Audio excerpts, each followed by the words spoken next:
যারা বলছেন নির্বাচিত সরকারের মতো অন্তর্বর্তী সরকারের জনগণের ম্যান্ডেট নেই তারা ভুল বলছেন উল্লেখ করে টিআইবির নির্বাহী পরিচালক ডক্টর ইফতেখারুজ্জামান বলেছেন এই সরকারের ম্যান্ডেট নির্বাচিত সরকারের চেয়ে বেশি।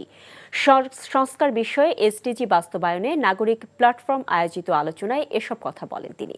এ সময় ডক্টর দেবপ্রিয় ভট্টাচার্য অভিযোগ করেন বৈষম্য বিরোধী চেতনার অনেকে এখন বৈষম্যমূলক কাজে জড়াচ্ছেন।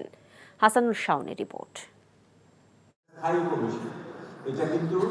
সুশাসনের জন্য জনসম্পৃক্ত সংস্কার বিষয়ে এসডিজি বাস্তবায়নে নাগরিক প্ল্যাটফর্মের এই আলোচনা, যাতে মতামত দেন সমাজের বিভিন্ন শ্রেণী পেশার মানুষ।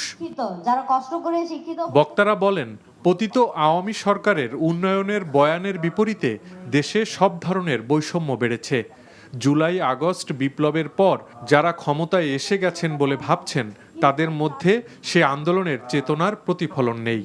পরিবর্তন তো বড় হয়েছে 5ই আগস্ট, এবং একটা সুযোগ কিন্তু সৃষ্টি হয়েছে এবং এইটাকে কাজে লাগাতে হবে। একটা নির্বাচন করেই তো শেষ করা যাবে না, একদম সারাক্ষণিক একটা তাদেরকে একটা দায়বদ্ধতার মধ্যে রাখা, তাদের উপরে নজর রাখা, সেটার দায়িত্বটা কিন্তু আমাদের নাগরিকদেরই আছে। বৈষম্য বিরোধী আন্দোলনের সফলতার পর অনেকের ভূমিকা নিয়েও সমালোচনা করেন বক্তারা। আমরা লক্ষ্য করছি এই মুহূর্তে বৈষম্য বিরোধী চেতনার পক্ষের শক্তিদের ভিতরে কেউ না কেউ আমরা লক্ষ্য করছি যারা বিভিন্ন ধরনের বৈষম্যকে টিকিয়ে রাখার পক্ষে বিভিন্ন রকমের যুক্তিতর্ক দিচ্ছে। এই সুযোগে দেশের নির্বাচন ব্যবস্থা এবং রাজনৈতিক সংস্কৃতির পরিবর্তন আনার তাগিদ দেন বিশিষ্টজনরা। বড় চ্যালেঞ্জ হলো মনোনয়ন বাণিজ্য, অর্থ কোটি কোটি টাকা, যে শত কোটি টাকা যে লেনদেন হয়, এটা কিভাবে আমরা করব, এটা কিভাবে নিয়ন্ত্রণ করব, এবং এটা যদি নিয়ন্ত্রণ করতে হয় তাহলে আমাদের রাজনীতিবিদদেরই এই দায়িত্ব নিতে হবে। বক্তারা বলেন, আওয়ামী শাসনামলে দুর্নীতি করতেই দেশে কর্তৃত্ববাদ প্রতিষ্ঠিত হয়েছিল।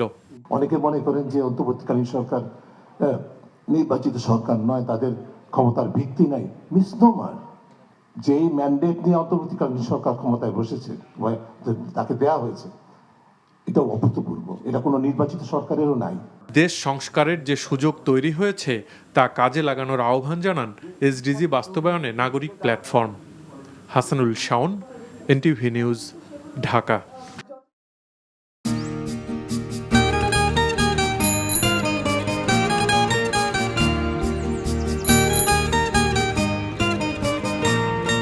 শুনেন, পুরুষ মানুষ তো এভাবে ভয় পেলে চলে না, বুকে সাহস রাখতে হয়। যা বলবেন সোজা সাপটা বলবেন।